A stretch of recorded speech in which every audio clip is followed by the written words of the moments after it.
പ്രശോഭിതം ഈ ജീവിതം, ആർദ്രമാം ദൈവസ്നേഹം നിറയും പൂവനം. ആതുരപൂർണ പ്രശോഭിതം ഈ ജീവിതം, ആർദ്രമാം ദൈവസ്നേഹം നിറയും പൂവനം. സ്നേഹദീപനാളമായി വിളങ്ങും ധന്യജീവിതം.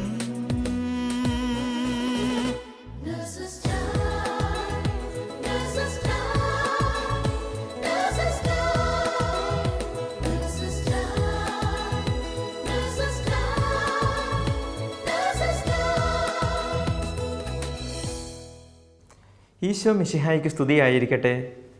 നമ്മുടെ പാപങ്ങൾക്കൊത്ത് നമ്മെ ശിക്ഷിക്കാതെ ഓരോ ദിവസവും തൻ്റെ കാരുണ്യത്തിനൊത്തവിധം നമ്മെ കാത്തുപരിപാലിക്കുന്ന ഈശോയ്ക്ക് നന്ദി പറഞ്ഞുകൊണ്ട് ഇന്നത്തെ നേഴ്സസ് ടൈമിലേക്ക് നിങ്ങളേവരെയും ഏറെ സ്നേഹത്തോടെ സ്വാഗതം ചെയ്യുന്നു. കരുണയുടെ അപ്പസ്തോലയായ വിശുദ്ധ മരിയ ഫൗസ്റ്റീനായോട് ഈശോ പറയുന്നു, ഒരു കുഞ്ഞ് തൻ്റെ അമ്മയുടെ ഉദരത്തിൽ രൂപപ്പെട്ടിരിക്കുന്നതിനേക്കാൾ ആഴമായി അസ്തിത്വമുള്ളതെല്ലാം എൻ്റെ കരുണയുടെ ഉള്ളറയിൽ നിക്ഷേപിക്കപ്പെട്ടിരിക്കുന്നു. ഇന്ന് ഈ കൊറോണ മഹാമാരിയുടെ സമയത്ത് ഈശോയുടെ സ്നേഹവും കരുണയും അനുഭവിച്ചറിഞ്ഞ ദുബായ് നേഴ്സസ് മിനിസ്ട്രിയിലെ ഒരു നേഴ്സിൻ്റെ കുടുംബത്തെ നമുക്ക് പരിചയപ്പെടാം. ഈശോ മിശിഹായ്ക്ക് സ്തുതിയായിരിക്കട്ടെ. എൻ്റെ പേര് ടെസ്മോൾ. ഞാൻ ദുബൈയിൽ നേഴ്സായി ജോലി ചെയ്യുന്നു. നിങ്ങളൊന്ന് പരിചയപ്പെടുത്താമോ? എൻ്റെ പേര് ജെറി. ഞാൻ കഴിഞ്ഞ 16 വർഷമായിട്ട് ഇവിടെ ദുബൈയിൽ തന്നെ വർക്ക് ചെയ്യുകയാണ്. ഷാർജയിലാണ് താമസിക്കുന്നത്. ഇതെൻ്റെ ഭാര്യ ആലീസ്, മോള് ആൻമരിയ. പ്രഭാഷകൻ്റെ പുസ്തകം 2-ാം അധ്യായം 5-ാം തിരുവചനം ഇപ്രകാരം പറയുന്നു, സ്വർണം അഗ്നിയിൽ ശുദ്ധി ചെയ്യപ്പെടുന്നു. സഹനത്തിൻ്റെ തീച്ചൂളയിൽ കർത്താവിന് സ്വീകാര്യരായ മനുഷ്യരും. ശരിക്കും ഈ കഴിഞ്ഞ കോവിഡ് മഹാമാരിയിൽ ഈശോ ഏറെ സ്നേഹിക്കുന്ന ആലീസിൻ്റെ കുടുംബത്തെ സഹനത്തിൻ്റെ തീച്ചൂളയിലൂടെ കടത്തിവിടുകയായിരുന്നു. അവിടെയും കർത്താവ് കൊണ്ടു നടന്ന വഴികളും എല്ലാം അങ്ങനെയാണ്. നിങ്ങൾ ആ സഹനത്തിലൂടെ കടന്നു പോയപ്പോഴാണ് ഞാനും നിങ്ങളെ അറിയാനിടയായത്. ആ സഹനത്തിൻ്റെ വഴികളെക്കുറിച്ച് ആലിസൊന്ന് ഷെയർ ചെയ്യാമോ? ഞാൻ ഷാർജയിൽ സ്കൂൾ നഴ്സായിട്ട് വർക്ക് ചെയ്യുമായിരുന്നു. 2021 ജനുവരി 24-ാം തീയതിയാണ് ഡ്യൂട്ടി കഴിഞ്ഞ് വന്നതിന് ശേഷം എനിക്ക് പനിയും നല്ല ദേഹം വേദന ഉണ്ടായിരുന്നു. ഗൈനക്കോളജിസ്റ്റിനെ വിളിച്ചു പറഞ്ഞായിരുന്നു. ഗൈനക്കോളജിസ്റ്റിനെ വിളിക്കാൻ കാരണം ഞാൻ പ്രഗ്നൻ്റ് ആയിരുന്നു. ആ സമയം 7 മാസം എനിക്കായിരുന്നു. ഡോക്ടറിനെ വിളിച്ചു. അപ്പോൾ ഡോക്ടർ പറഞ്ഞു പനഡോൾ കഴിക്കാനായിട്ട്. പനഡോൾ കഴിച്ചു. ഡോക്ടർ പറഞ്ഞൊരു കോവിഡ് ടെസ്റ്റ് കൂടി ചെയ്തേക്കൂ. അപ്പം അന്ന് ഒത്തിരി രാത്രി ആയതുകൊണ്ട് അടുത്ത ദിവസം രാവിലെ ഞാൻ ഹസ്ബൻഡുമായിട്ട് ടെസ്റ്റ് ചെയ്യാനായിട്ട് പോയി. ടെസ്റ്റ് ചെയ്തു. ജനുവരി 26-ാം തീയതി റിസൾട്ട് വന്നു. കോവിഡ് പോസിറ്റീവായിരുന്നു. ഹസ്ബൻഡ് ഡ്യൂട്ടിക്ക് പോയി. അതുകൊണ്ട് ഞാൻ വിളിച്ചു പറഞ്ഞപ്പോൾ ഹസ്ബൻഡ് അപ്പം തന്നെ ഓടി വന്നായിരുന്നു. ഡോക്ടർ പറഞ്ഞു ദുബായിലൊരു ഹോസ്പിറ്റലിൽ പോയി കാണിക്കാൻ, ഗവൺമെൻറ് ഹോസ്പിറ്റലിൽ പോയി കാണിക്കാനായിട്ട് പറഞ്ഞു. ഞങ്ങളപ്പം മോളെ അപ്പുറത്തെ വീട്ടിലാക്കിയിട്ട് ഹോസ്പിറ്റലിൽ കാണിക്കാനായിട്ട് പോയി. അവിടെ ചെന്ന് ഡോക്ടർ കണ്ടു. ആൻറ്റിബയോട്ടിക്കൊക്കെ എല്ലാം തന്നു. 5 ദിവസത്തേക്ക് തന്നായിരുന്നു. പിന്നെ പ്രഗ്നൻ്റ് ആയതുകൊണ്ട് കൂടുതൽ വീര്യം കൂടിയ മെഡിസിൻ ഒന്നും തരാൻ പറ്റത്തില്ല എന്ന് ഡോക്ടർ ഓൾറെഡി പറഞ്ഞു. അങ്ങനെ 5 ദിവസത്തെ മരുന്ന് കഴിച്ചിട്ടും പനി ഒട്ടും കുറയാതിരുന്നതിനാൽ ജാനുവരി 30-ാം തീയതി ആയപ്പം വീണ്ടും ഹോസ്പിറ്റലിൽ പോയി എക്സ്റേ എടുത്തപ്പം ചെറിയ പ്രോബ്ലംസ് ഒക്കെ ഉണ്ടെന്ന് ഡോക്ടർ പറഞ്ഞു. ഇഞ്ചക്ഷൻസ് എല്ലാം തന്നായിരുന്നു. വീട്ടിലോട്ട് വിട്ടു. അപ്പം വീട്ടിൽ വന്നതിന് ശേഷം എനിക്ക് എന്തോ കുറവ് ഉണ്ടതായിട്ട് എനിക്ക് തോന്നിയില്ല. 31-ാം തീയതി ആയിട്ടും ശ്വാസം മുട്ടൽ തുടങ്ങി ചെറുതായിട്ട്. അപ്പം ഫെബ്രുവരി 2-ാം തീയതി ആയപ്പം വീണ്ടും ഹോസ്പിറ്റലിൽ പോയി.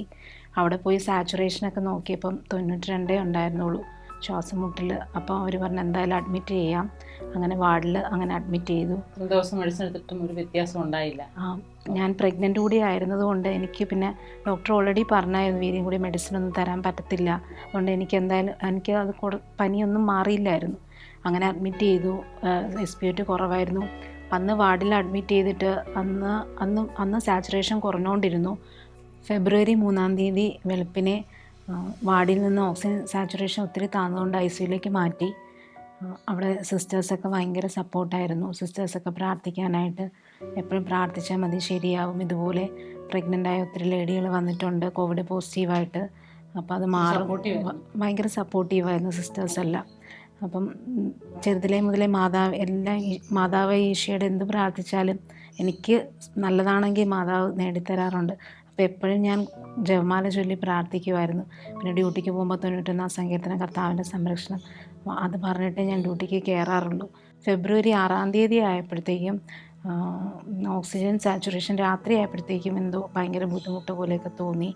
ഫെബ്രുവരി 7-ാം തീയതി ആയപ്പം എനിക്ക് കമന്ന് കിടക്കാനായിട്ട് പ്രഗ്നൻ്റ് ആയതുകൊണ്ട് എനിക്ക് വയറും വെച്ചിട്ട് ഭയങ്കര ബുദ്ധിമുട്ടായിരുന്നു. അപ്പം എനിക്ക് ഒട്ടും പറ്റുന്നില്ലായിരുന്നു. അപ്പം നേരെയൊക്കെ കിടന്നപ്പോൾ സാച്ചുറേഷനൊക്കെ ഒത്തിരി കുറഞ്ഞു. അപ്പോൾ ഡോക്ടേഴ്സും സിസ്റ്റേഴ്സ് എല്ലാവരും വന്നിട്ട് പറഞ്ഞു നമുക്ക് ഇൻറ്റുബേറ്റ് ചെയ്യാമെന്ന് പറഞ്ഞു. കോൺഷ്യസ് ആയിരുന്നപ്പോഴും ഇത് വന്ന് പറയുമ്പോൾ അല്ലേ? കോൺഷ്യസ് ആയിട്ടും പറഞ്ഞു. പക്ഷേ എനിക്ക് എന്താ അതിൻ്റെ ഒരു ടെൻഷനോ ഒരു പേടിയോ ഒന്നും എനിക്ക് അപ്പം തോന്നിയില്ല. ഞാൻ എല്ലാ കാര്യങ്ങളും അറിയാവുന്ന ഒരു നേഴ്സായിട്ട് പോലെ അല്ലേ, കുടുങ്ങാനിടയായില്ല. എന്തോ അത് ദൈവത്തിൻ്റെ പ്രത്യേക ഒരു കാര്യം പ്രവർത്തിച്ചതുകൊണ്ടാണ്. എനിക്ക് ടെൻഷൻ ഇൻറ്റുബേറ്റ് ചെയ്യാൻ പോകണമെന്ന് പറഞ്ഞ ഒരു ടെൻഷനും ഇല്ലായിരുന്നു. അവർ ചെയ്യാൻ പോകുന്നെന്ന് പറഞ്ഞു, ചെയ്തു. പിന്നെയുള്ള കാര്യങ്ങളൊന്നും എനിക്ക് ഓർമ്മയില്ല. അങ്ങനെ 7-ാം തീയതി രാവിലെ ആയപ്പം ഇൻറ്റുബേറ്റ് ചെയ്തു, വെൻറ്റിലേറ്ററിലായി. ജെറി, ആലീസിനെ വെൻറ്റിലേറ്ററായി എന്നറിയുന്നു. പിന്നെ വീട്ടിലെ കാര്യങ്ങൾ കുഞ്ഞുമായിട്ട് വേറെ ആരോടും പറഞ്ഞിട്ടില്ല സാഹചര്യങ്ങളൊന്നും. ഒറ്റയ്ക്ക് മാനേജ് ചെയ്ത് പല സാഹചര്യങ്ങളിലൂടെ കടന്നു പോകാനിടയായി. ആ ഒരു സിറ്റുവേഷൻ എന്ന് പറയുന്നത് അപ്രതീക്ഷിതമായി കടന്നു വന്നു അല്ലേ? ആ സാഹചര്യങ്ങളെയൊക്കെ ഒന്ന് വിവരിക്കാമോ? തീർച്ചയായും. 7-ാം തീയതി ആലീസിനെ വെൻറ്റിലേറ്ററിലാക്കുന്ന സമയത്ത് ഡോക്ടറിനെ വിളിച്ചായിരുന്നു. അപ്പോൾ എനിക്കൊന്ന് കാണാൻ പറ്റിയായിരുന്നു. അഡ്മിറ്റ് ആയതിനു ശേഷം അങ്ങനെ കാണാനൊന്നും പറ്റത്തില്ല, കോവിഡ് ആയതുകൊണ്ട്.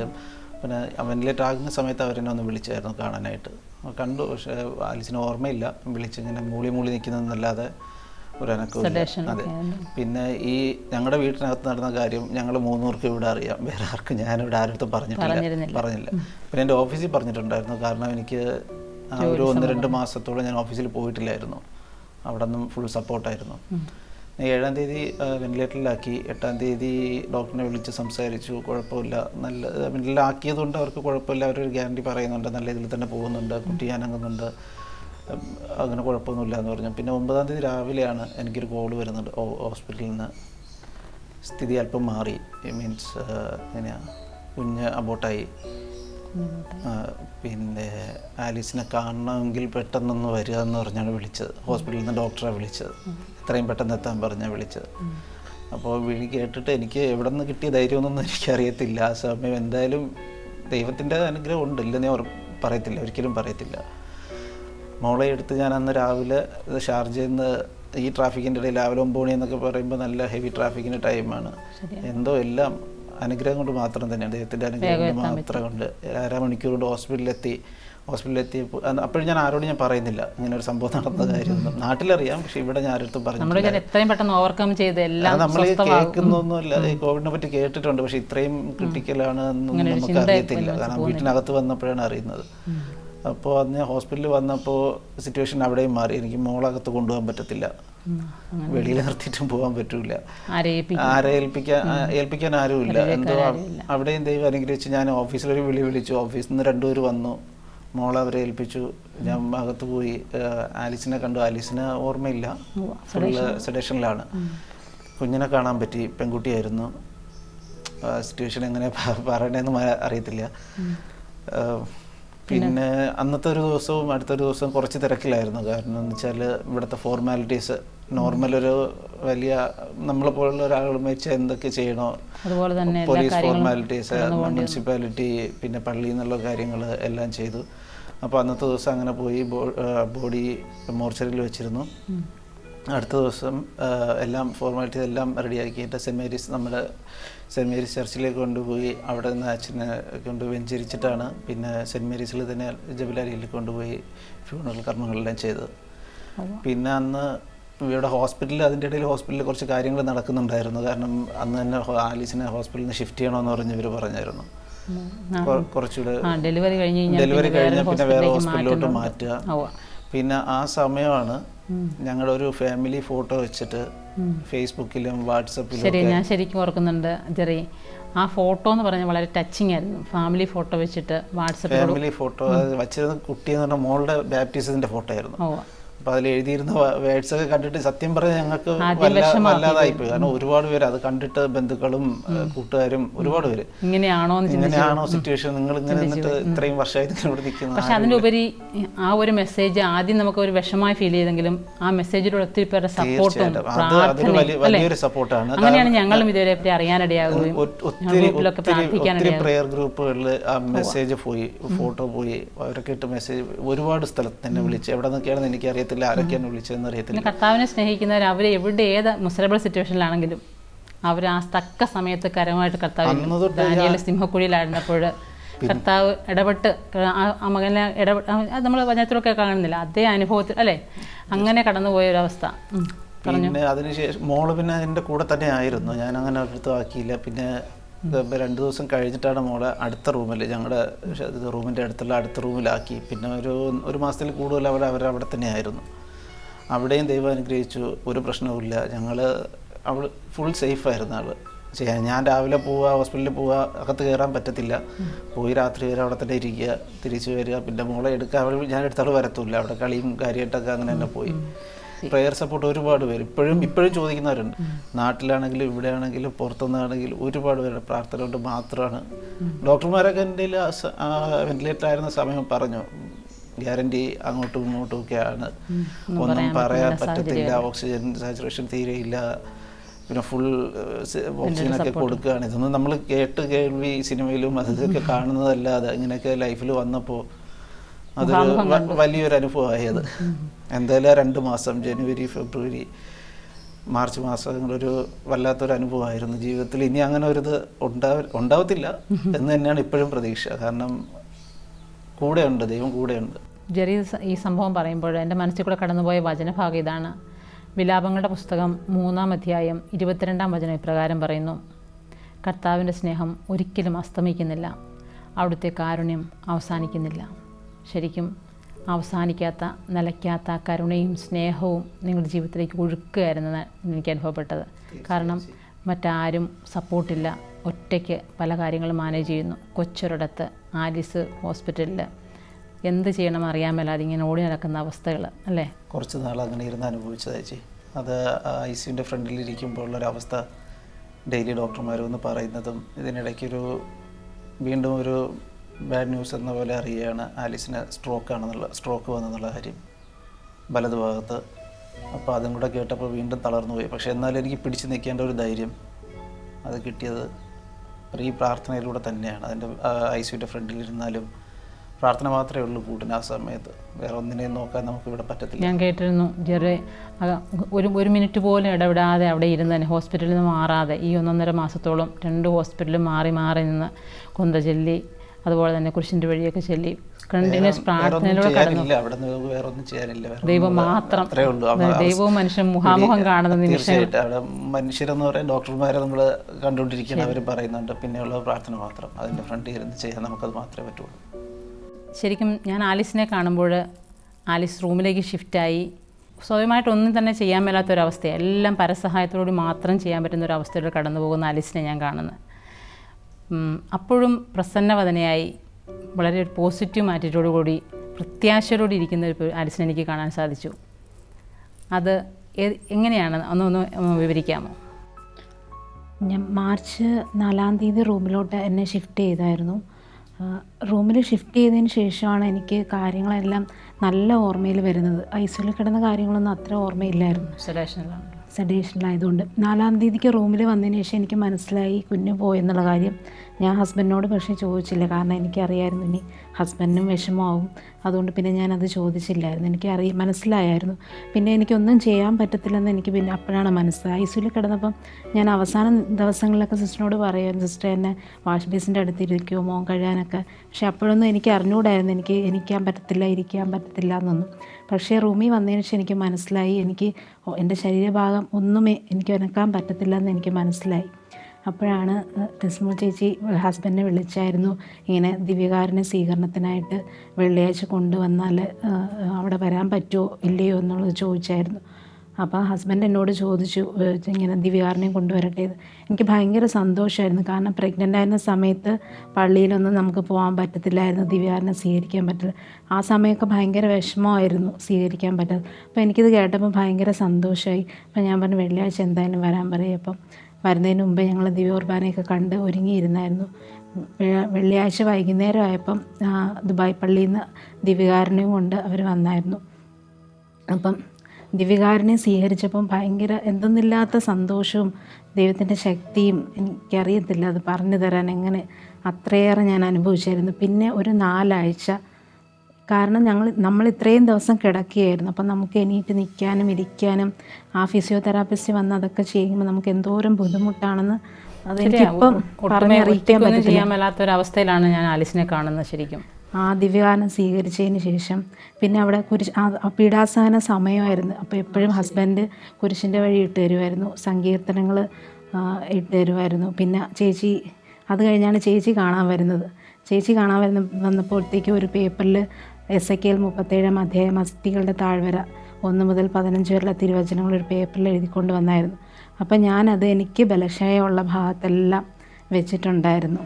അപ്പം എനിക്ക് സത്യം പറഞ്ഞാൽ ആ വചനമെല്ലാം എന്നിൽ മാംസമായി ധരിച്ചു. പിന്നെയുള്ള എൻ്റെ ഓരോ ആക്ഷൻസും ഭയങ്കര പെട്ടെന്നായിരുന്നു. ഇരുന്നതും ഇരിക്കാനൊക്കെ എനിക്ക് ഭയങ്കര ശ്വാസമുട്ടലും ബുദ്ധിമുട്ടും ഒക്കെ ആയിരുന്നു അവരെന്നെ ആദ്യമായിട്ട് ഇരുത്തിയപ്പോഴും. എങ്കിലും ഞാൻ കൊന്തമടിച്ച് മാതാവിനെ വിളിച്ചിട്ട് എനിക്ക് പറ്റണേ, കാരണം എനിക്കറിയാം എൻ്റെ ഹസ്ബൻഡും കുഞ്ഞും ഉണ്ട്, അവരെ നോക്കണം എന്നുള്ള ചിന്തയൊക്കെ എന്നിൽ ഉണ്ടായിരുന്നു. എനിക്ക് പിന്നെ ദൈവത്തിൻ്റെ ഒരു പ്രത്യേക ഇടപെടൽ ശക്തി ലഭിച്ചായിരുന്നു. അല്ലെങ്കിൽ നമുക്ക് കിടക്കുന്നതായിരുന്നു സുഖം, നമുക്ക് ഇരിക്കാനൊന്നും തോന്നത്തില്ല. എപ്പോഴും കിടക്കുമ്പോൾ നമുക്ക് നല്ല സുഖമായിരുന്നു. പക്ഷേ ഞാൻ ഇരിക്കാനും എണീറ്റ് നിൽക്കാനും ഒക്കെ ആ സമയത്തൊക്കെ ഞാൻ എപ്പോഴും കൊന്ത പഠിച്ചുകൊണ്ടിരിക്കുമായിരുന്നു. അപ്പം ഞാൻ ഫിസിയോതെറാപ്പിസ്റ്റ് വരുന്നതിന് മുമ്പേ കൊന്തയൊക്കെ പഠിച്ചിട്ടിരിക്കും. കാരണം അവർ ഇരിക്കുമ്പോഴും നിർത്തുമ്പോഴും നമുക്ക്, അല്ലെങ്കിൽ നമ്മൾ വീണ്ടും നമ്മളങ്ങ് കിടന്നു പോകും. ഒരു പ്രത്യേക ദൈവത്തിൻ്റെ ശക്തമായ ഇടപെടലുണ്ടായിരുന്നു. എനിക്ക് വലിയ വിശ്വാസമായിരുന്നു. കാരണം ഞാൻ എണീറ്റ് നടക്കുമെന്ന് എനിക്ക് നല്ല ബോധ്യമുണ്ടായിരുന്നു. എനിക്ക് നെഗറ്റീവായിട്ട് ഒരു ഫീലിംഗ് ഈശോ തന്നില്ല, എണീറ്റ് നടക്കത്തില്ല. അല്ല, എനിക്കിങ്ങനെ എല്ലാവരും എന്നെ കാണാൻ വരുമ്പോൾ അവരൊക്കെ നടന്നു പോകുമ്പോൾ ഞാൻ വിചാരിക്കും, ദൈവമേ ഇതുപോലെ ഞാൻ നടന്നിരുന്നയാണല്ലോ ഞാനിപ്പം ഇങ്ങനെ. പക്ഷേ ഞാൻ ആ സഹനങ്ങളിലൂടെയൊക്കെ ഈശോയുടെ ആ പീഡാനുഭവ സമയത്തായിരുന്നു ആ സഹനങ്ങളെല്ലാം എനിക്ക് തന്നത്. പക്ഷെ ഇപ്പം ഞാൻ ഈശോയ്ക്ക് നന്ദി പറയണം. എനിക്ക് കൂടുതൽ ഈശോയെ ആഴത്തിൽ അനുഭവിച്ചറിയാൻ പറ്റി. പിന്നെ ആ പീഡാനുഭവ സമയം ഈസ്റ്റർ ആയപ്പോൾ ഞാൻ നടന്നു തുടങ്ങി. ഉത്ഥാനവും എല്ലാം കടന്നുപോയ സമയമായിരുന്നു. മാർച്ച് 25 മംഗളവാർത്ത ദിവസമായിരുന്നു. അപ്പം മാർച്ച് 24 എല്ലാ വർഷവും ഞാൻ പ്രാർത്ഥിക്കുമായിരുന്നു രാത്രി.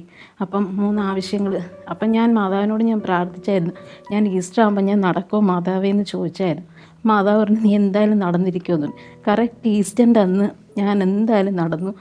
ഏപ്രിൽ 4 ആയിരുന്നു ഈസ്റ്റർ. ഏപ്രിൽ 8 ആയപ്പോൾ ഡോക്ടേഴ്സൊക്കെ വന്ന് കണ്ടിട്ട് എന്നോട് പറഞ്ഞു, സമയമെടുക്കും, ഒത്തിരി സമയമെടുക്കും നടക്കാൻ.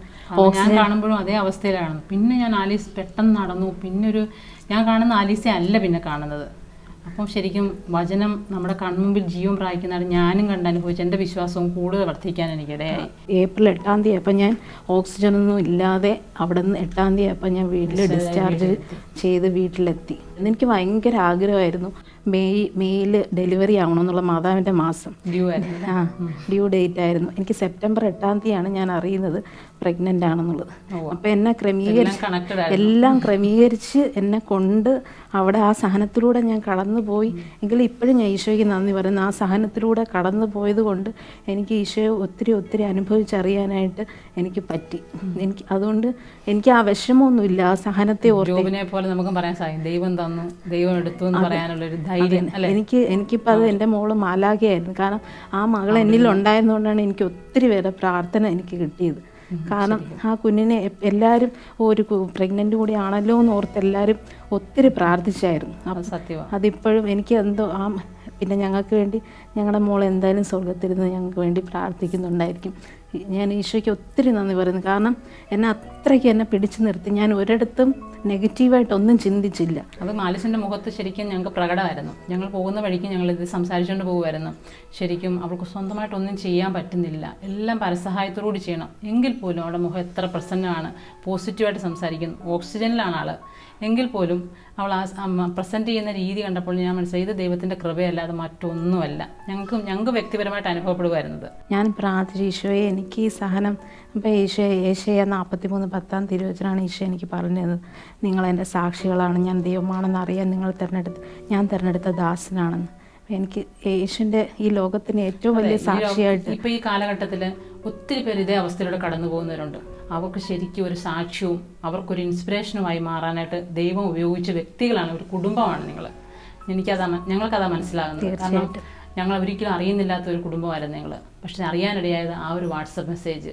അത് കേൾക്കുമ്പോൾ കാണുമ്പോൾ ശരിക്കും നമുക്ക് എന്താ ഈ മെസ്സേജ് ഇത്രയാണോ കണ്ടീഷൻ, ഇങ്ങനെയൊക്കെ ചിന്തിച്ചു പോകുമ്പോഴും ഇന്ന് മുൻപിലിരിക്കുന്ന ആലീസിനെ കാണുമ്പോൾ ആ മെസ്സേജും ഈ ഇരിക്കുന്ന ആളും തമ്മിലുള്ള ഡിഫറൻസ് എത്രമാത്രം, അത് ദൈവപരിപാലനം മാത്രമാണെന്ന് ഞങ്ങൾ തിരിച്ചറിയുക. ഇന്ന് ഇവിടെ ഇരിക്കാൻ, ഈ സാക്ഷ്യം പറയാനായിട്ട് മാതാവിൻ്റെ അനുഗ്രഹം, ദൈവത്തിൻ്റെ കാരുണ്യം, പിന്നെ എല്ലാവരുടെ പ്രാർത്ഥനയും കൊണ്ട് മാത്രമാണ് ഞാൻ ആദ്യത്തെ ഒരു കണക്ഷൻ ഞാൻ ചിന്തിക്കുകയാണ്. പ്രഗ്നൻ്റ് ആകുന്ന ഒരു മാതാവിൻ്റെ സ്പെഷ്യൽ ഒരു ദിവസം, അതുപോലെ തന്നെ മാതാവിനോട് ഏറെ വിശ്വാസമുള്ളൊരു മകള്, അതിനുശേഷം ഡെലിവറി ആകുന്ന ദിവസത്തെ പറ്റിയുള്ള ഒരു എന്നാ പറയുക, മുൻകൂട്ടി ഒരു ചിന്ത, ആ മാതാവിൻ്റെ ദിവസം തന്നെയാണല്ലോ ദൈവം എനിക്ക് ഡെലിവറി, ഇതെല്ലാം കണക്ട്. പിന്നെ പീഡാനുഭവം, മരണ ഉത്ഥാനങ്ങളിലൂടെ ഈശോ കടന്നുപോയ ദിവസങ്ങൾ തന്നെ അതേപോലെ തന്നെ കടത്തി വിടുമ്പോൾ കർത്താവെ അത് കർത്താവിനോട് ചേർന്ന് സഹിക്കാനും കർത്താവിനോട് ചേർന്ന് ഉദ്ധാനം ചെയ്യാനും സാധിച്ച ഒരു നിമിഷങ്ങൾ അല്ലേ, എത്ര മനോഹരമായിട്ട്. പക്ഷേ പറയാൻ എളുപ്പമാണ് നമുക്ക് കടന്നുപോയ വ്യക്തിയെ, പക്ഷേ സഹനങ്ങൾ ആർക്കൊക്കെ ദൈവം കൊടുത്തിട്ടുണ്ടോ അത് ഏറ്റെടുക്കാനുള്ള കൃപയും കൊടുത്തുകൊണ്ടാണ് അല്ലേ, അങ്ങനെയാണ് തിരിച്ചറിയുന്നത്. ഞാൻ ഒത്തിരി സഹനം തന്നെങ്കിൽ അതൊക്കെ ഏറ്റെടുക്കാനുള്ള ശക്തിയും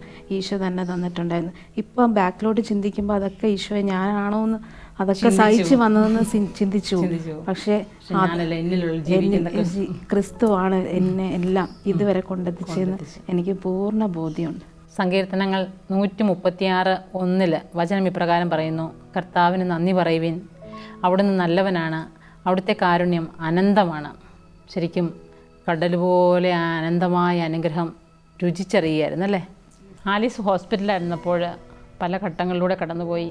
അപ്പോൾ ആലീസിനെ ശുശ്രൂഷിച്ച ഒരു നേഴ്സിനെ നമുക്ക് ശ്രവിക്കാം. ആലീസിനെ കാണുമ്പോൾ വളരെ സന്തോഷം തോന്നി. ICU ഇത്രയും പെട്ടെന്ന് റിക്കവറായിട്ട് വാർഡിലെത്തിയല്ലോ. ഒത്തിരി പേര് ആലീസിന് വേണ്ടിയിട്ട് പ്രാർത്ഥിക്കുന്നുണ്ടെന്ന് അറിയാമായിരുന്നു. പക്ഷേ കെയർ ചെയ്യാൻ തുടങ്ങിയപ്പോൾ മനസ്സിലായി ആലീസിന് സംസാരിക്കാനേ വാക്കുകളില്ല, സ്വയമായിട്ടൊന്ന് അനങ്ങാൻ പോലും സാധിക്കുന്നില്ല. അപ്പോൾ വിചാരിച്ചു, ദൈവമേ എത്ര നാളെടുക്കും ഒന്ന് റിക്കവറായിട്ട് വരാൻ. ഇതുപോലെയുള്ള അവസ്ഥയിലൂടെ കടന്നുപോയ പേഷ്യൻറ്റ്സ് 6 മാസം തൊട്ട് 1 വർഷം വരെ എടുത്തിട്ടുണ്ടെന്ന് റിക്കവറായിട്ട് വരാൻ. അപ്പോഴൊക്കെ ഒന്ന് മനസ്സ് വിചാരിച്ചിരുന്നു, ദൈവമേ ആലീസും അത്രയും നാളെടുക്കുമല്ലോ എന്ന്. പക്ഷേ ആലീസിൻ്റെ മുഖത്ത് എപ്പോഴും ഒരു സന്തോഷം ഉണ്ടായിരുന്നു. ഒരു കൊന്ത എപ്പോഴും അടുത്ത് വെച്ചിട്ടുണ്ട്. കൊന്ത പിടിക്കാൻ സാധിക്കുന്നില്ലെങ്കിലും ആ കൊന്ത അടുത്ത് തന്നെ വെച്ചിട്ടുണ്ടായിരുന്നു.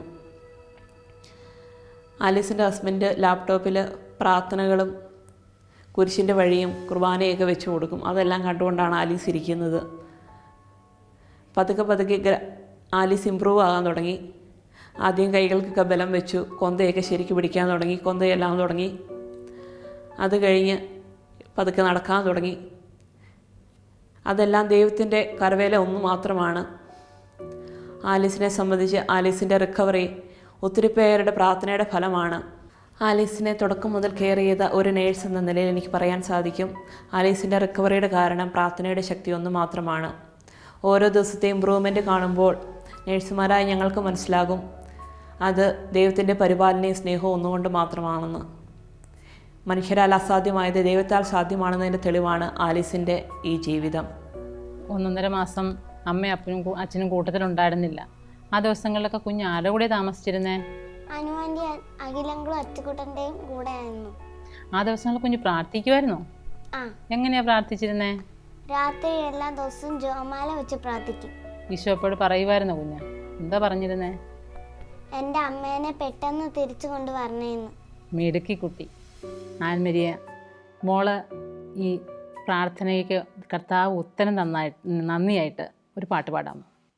മാതാവേ നിൻ മാധ്യസ്ഥം തേടുന്നു മക്കൾ നിൻ സന്നിധേ, പ്രാർത്ഥിക്കണേ നിത്യവും യേശുവിൽ ഞങ്ങളെ ചേർക്കണേ. ഈ കുടുംബത്തിൻ ക്ലേശങ്ങൾ പരസ്പരം പങ്കിട്ട് ജീവിക്കാം. ആശ്വാസമേശു നാഥനിൽ കാണാം. നീ എൻ്റെ കൂടെ വാഴണേ. മാതാവേ നിൻ മാധ്യസ്ഥം തേടുന്നു മക്കൾ നിൻ സന്നിധേ, പ്രാർത്ഥിക്കണേ നിത്യവും യേശുവിൽ ഞങ്ങളെ ചേർക്കണേ. മോള് നന്നായിട്ട് പാടി, മിടുക്കി. ഈശോ അനുഗ്രഹിക്കട്ടെ. നമുക്കൊന്ന് പ്രാർത്ഥിക്കാം. സ്നേഹസ്വരൂപനായ ഈശോയെ, ഈ കാലഘട്ടത്തിൽ ഈ കുടുംബത്തെ അവർ കടന്നുപോയ എല്ലാ പ്രതികൂലങ്ങളിലും അവിടുന്ന് കൂടെ നടന്ന് സംരക്ഷിക്കുകയായിരുന്നല്ലോ. പുതുജീവൻ നൽകി അനുഗ്രഹിച്ചു. ഒരു പുത്തൻ ഉണർവ് നൽകി. കർത്താവെ, അങ്ങ് സംരക്ഷിക്കുന്ന, കൊണ്ടു നടക്കുന്ന ദൈവമാണെന്ന് രുചിച്ചറിയുവാനായിട്ട് ഈ കാലഘട്ടത്തിൽ അവരെ ഇടയാക്കി. ഞങ്ങൾ നിമിഷം ലോകമെമ്പാടും ഇതേ അവസ്ഥയിലൂടെ കടന്നു പോകുന്ന അനേക മക്കളെ സമർപ്പിക്കുകയാണ്. പ്രത്യാശ നശിച്ചു പോകുന്ന അവസ്ഥകളുണ്ട്. ആരും താങ്ങില്ലാത്ത അവസ്ഥയിലൂടെ കടന്നു പോകുന്നവരുണ്ട്. എല്ലാ അവസ്ഥകളെയും സമർപ്പിക്കുന്ന ഈശോയെ, അവിടെയൊക്കെ ജീവിതങ്ങളിലും കർത്താവിൻ്റെ ഇടപെടലുണ്ടാകുമ്പോൾ, കർത്താവിൽ ആശ്രയിക്കുമ്പോൾ അവിടുന്ന് ചേർത്ത് നിർത്തി അവിടുന്ന് പുതുജീവൻ നൽകി അനുഗ്രഹിക്കുമെന്നുള്ള ഒരു പൂർണ്ണ ബോധ്യത്തിലേക്ക് എല്ലാ മക്കളെയും നയിക്കണമേ എന്ന് പ്രാർത്ഥിക്കുന്നു. ലോകം കടന്നു പോകുന്ന അവസ്ഥകളെ കർത്താവെ പൂർണ്ണമായും അങ്ങയുടെ താങ്ങും തണലും അനുഭവിച്ചുകൊണ്ട് പുതുജീവൻ പ്രാപിക്കാൻ ഇടയാക്കണമേ എന്ന് പ്രാർത്ഥിക്കുന്നു. നിത്യം പിതാവും പുത്രനും പരിശുദ്ധാത്മാവുമായ സർവേശ്വര എന്നേക്കും ആമേൻ. ഈശോ മിശിഹായ്ക്ക് സ്തുതിയായിരിക്കട്ടെ. ഇപ്പോഴും എപ്പോഴും സ്തുതിയായിരിക്കട്ടെ. ഈ കുടുംബത്തിന് ഈശോ ചൊരിഞ്ഞ എല്ലാ അനുഗ്രഹങ്ങൾക്കുമായി നമുക്ക് അവിടത്തേക്ക് നന്ദി പറയാം. ജോബിൻ്റെ പുസ്തകം 42-ാം അധ്യായം 5-ാം വാക്യത്തിൽ ഇപ്രകാരം പറയുന്നു: അങ്ങയെക്കുറിച്ച് ഞാൻ കേട്ടിട്ടേ ഉണ്ടായിരുന്നുള്ളൂ, എന്നാൽ ഇപ്പോൾ എൻ്റെ കണ്ണുകൾ അങ്ങയെ കാണുന്നു. കർത്താവിനെ അനുഭവിച്ചറിയുവാനുള്ള അമൂല്യ നിമിഷങ്ങളാണ് അവിടുന്ന് നമുക്ക് അനുവദിക്കുന്ന ഓരോ സഹനവും. അത് അകന്നു പോകാനായി പ്രാർത്ഥിക്കാതെ അതിനെ സ്വീകരിച്ച് സ്വർഗത്തിലേക്കുള്ള നിക്ഷേപങ്ങളാക്കി മാറ്റുവാൻ നമുക്ക് പരിശ്രമിക്കാം. അതിനുള്ള കൃപയ്ക്കായി ലോകമെമ്പാടുമുള്ള എല്ലാ നഴ്സുമാരെയും അവരുടെ കുടുംബങ്ങളെയും പരിശുദ്ധ അമ്മയുടെ വിമല ഹൃദയം വഴിയായി ഈശോയ്ക്ക് സമർപ്പിച്ചുകൊണ്ട് നമുക്ക് പ്രാർത്ഥിക്കാം. ഓരോ നേഴ്സും ഒരു വിശുദ്ധനായി, ഒരു വിശുദ്ധയായി തീരട്ടെ. ആമേൻ. ദൈവമാതാവും ഞങ്ങളുടെ അമ്മയുമായ കന്യകാമറിയമേ, ഫാത്തിമാനാഥേ, എന്നെയും എൻ്റെ കുടുംബത്തെയും തിരുസഭയെയും മാനവകുലത്തെയും ലോകമെമ്പാടുമുള്ള നേഴ്സുമാരെയും അങ്ങേ വിമല ഹൃദയത്തിന് പ്രതിഷ്ഠിക്കുന്നു. അങ്ങേ ശക്തിയുള്ള സംരക്ഷണത്തിൽ ഞങ്ങളെ കാത്തുകൊള്ളണമേ. അങ്ങ് ഞങ്ങളുടെ നാഥയും സംരക്ഷകയുമാകണമേ. ആത്മീയവും ശാരീരികവുമായ സകല അപകടങ്ങളിലും ക്ലേശങ്ങളിലും നിന്ന് ഞങ്ങളെ രക്ഷിച്ചുകൊള്ളണമേ. എല്ലാറ്റിലും ദൈവേഷ്ടം കണ്ടെത്തി നിറവേറ്റുവാനും യേശുവിൻ്റെ തിരുഹൃദയത്തിന് പ്രീതികരമായ വിധത്തിൽ ജീവിച്ച് സ്വർഗഭാഗ്യത്തിലെത്തിച്ചേരുവാനും കാരുണ്യനാഥേ, ഞങ്ങളുടെ സ്നേഹമുള്ള അമ്മേ, ഞങ്ങളെ സഹായിക്കണമേ. ആമേൻ.